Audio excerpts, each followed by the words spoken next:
Baik Bapak Ibu, selanjutnya saya serahkan sesi kedua kepada Pak Ustaz. Terima kasih.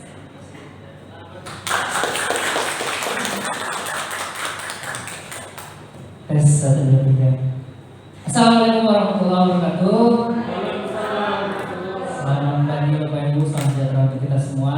Mohon izin saya melanjutkan materi yang sudah disampaikan oleh Bu Nida.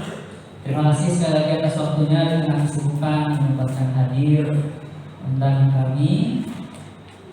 Kita lanjutkan di sesi 11 ini Bapak Ibu. Masih di disiplin positif, di mana tadi sudah dijelaskan oleh Bu Nida. Disiplin itu maknanya adalah mengontrol diri, ya, dengan segala potensi yang kita miliki. Kemudian kita ingin menjadi orang yang kita inginkan dengan nilai-nilai yang kita hargai. Apa nilai yang kita hargai, itulah cerminan diri kita. Gitu. Kalau itu nilai positif, maka kita akan mencerminkan diri sebagai pribadi yang positif. Tadi juga sudah disinggung oleh Bu Nida terkait dengan games mengepalkan tangan, kemudian membujuk temannya, membujuk untuk membuka. Nah sekali lagi ini ada kaitannya dengan posisi kontrol nanti, bahwa sekali lagi itu adalah ketika kita meminta teman dan ketika teman itu mau menuruti apa yang kita minta, itu berarti dia sedang mengizinkan kita untuk mengontrol dirinya. Tapi sepenuhnya kontrol itu tetap ada di dia.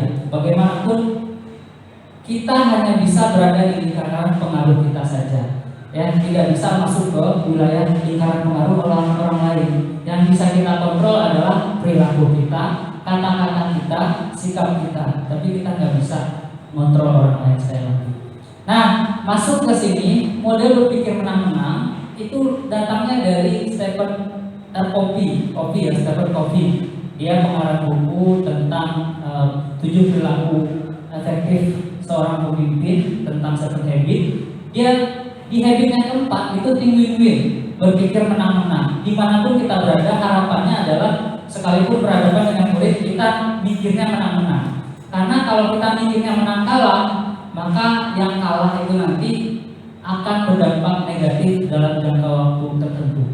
Itu ya, artinya akan bisa jadi anak merasa dongkol atau teman kita yang tidak suka dengan kita karena kalau kita anggap kita menang, dia kalah. Tapi kalau yang terbaik, solusi terbaik adalah menang-menang. Dia merasa menang, kita merasa menang. Nah, memang di kondisi tertentu itu sulit dilakukan, tapi harapannya seperti itu.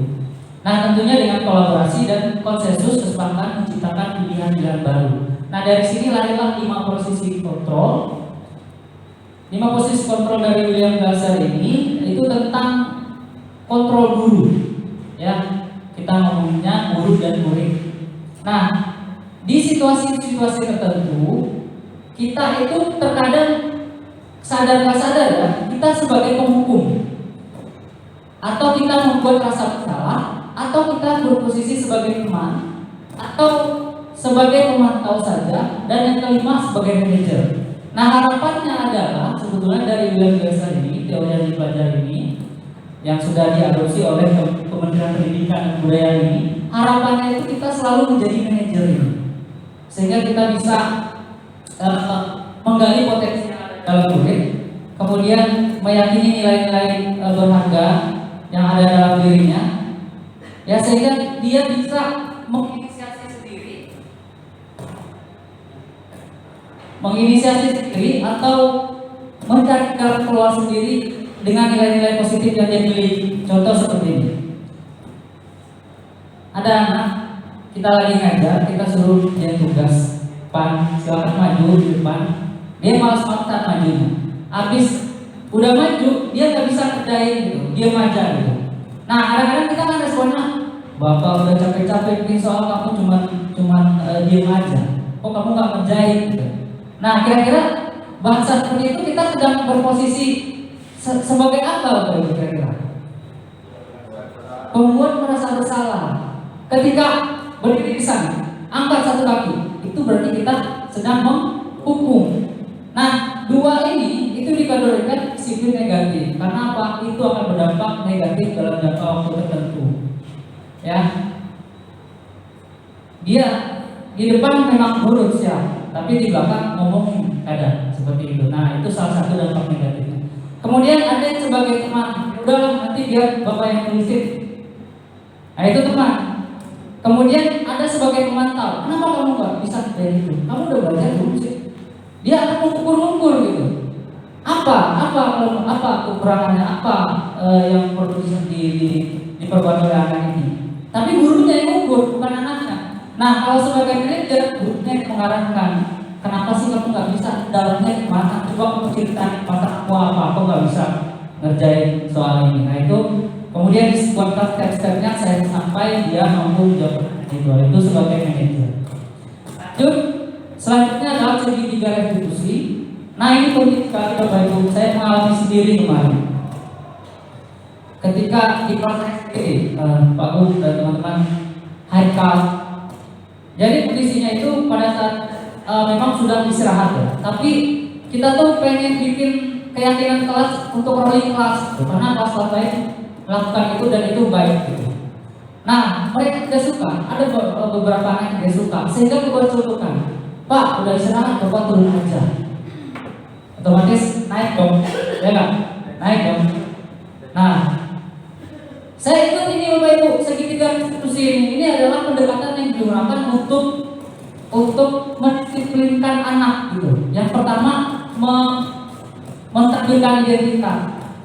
Saya langsung panggil nanti dulu sabar. Setelah selesai saya turun, baru saya panggil. Saya tanyain pertama pertanyaan itu validasi memvalidasi perbuatan yang salah apa Bu? Iya, bukan ini nih. Ya, yang kedua validasi kebutuhan. Ya, pertama menstabilkan. Saya tanya ya, kenapa kamu melakukan itu? Ya Pak, saya suka di rolling. Kenapa kamu nggak suka di rolling? Sedangkan itu menurut kamu baik gak kira-kira untuk yang memang teman-teman kamu butuh duduk di depan? Iya Pak, baik. Nah kemudian kira-kira apa yang kamu berbuat itu salah Pak? Saya bilang salah Pak, saya minta maaf. Nah kemudian muncullah di situ validasi tindakan yang salah yang pertama Bu. Yang kedua baru menstabilkan identitas. Nah menstabilkan identitas ini saya bilang semua orang mungkin pernah berada pada posisi itu dan melakukan hal yang sama karena kesel kan, nggak suka kan. Nah tetapi kita semua punya kita sedang membuat keyakinan kelas itulah yang kita percayai, kita yakini bersama untuk bisa kita terangkan secara bersama. Nah hasil dari keputusan itulah yang harus kita yakini bersama, kita harus penuhi seperti itu. Nah setelah itu baru saya balikan ke dia, menanyakan keyakinan dia, benar gak ya Bapak katakan? Iya Pak, sebaiknya kita melakukan rolling untuk mengakomodir teman-teman yang ini. Dan saya janji Pak, saya gak akan seperti itu lagi. Nah seperti itu Bapak Ibu, ini ada kasus seperti itu. Nah ini bisa diterapkan dalam kasus-kasus lain. Beberapa contoh misalkan ada masalah. Yang pertama kita validasi dulu tindakan yang salah. Validasi tindakan salah, kemudian kalau dia mengaku iya dia salah, lalu stabilkan identitasnya, bahwa berikan penenangan kepada dia, kemudian baru kita tanyakan keyakinannya sehingga dia memperbaiki kesalahannya. Kalau bisa berikan restitusi supaya dia menjadi lebih baik lagi. Itu. Nah kemudian yang terakhir Bapak Ibu, realitas kebutuhan kita itu berbeda-beda. Ini terkait dengan teori kebutuhan dasar manusia. Ya, menurut William Dasar ini ada 5 kebutuhan dasar: bertahan hidup, penguasaan, kasih sayang dan rasa diterima, kesenangan dan kebebasan. Nah itu kebutuhan dasar manusia. Begitu juga anak nanti itu ketika dia melaksanakan sesuatu hal atau kesalahan, itu berarti 5 kebutuhan itu belum terpenuhi dalam hidupnya itu, dalam perilakunya. Contoh, ada laporan misalkan yang suka minta-minta makanan teman pada saat istirahat misalkan. Nah berarti kebutuhan apa alasannya melakukan itu? Karena kesenangan kan? Atau karena bertahan hidup benar-benar gak bisa makan kan? Jadi ada, karena dia gak memenuhi salah satu itu, makanya melakukan itu. Nah, itulah kita harus pandai-pandai melihat yang kaitannya nanti lagi-lagi segi tiga institusi ini kita bisa lakukan untuk menggali potensi yang ada di dirinya dan menyadarkan lain-lain yang jaya ini. Seperti itu. Saya pikir saya kembalikan ke Bu Nida. Saya kira cukup untuk materi yang kedua.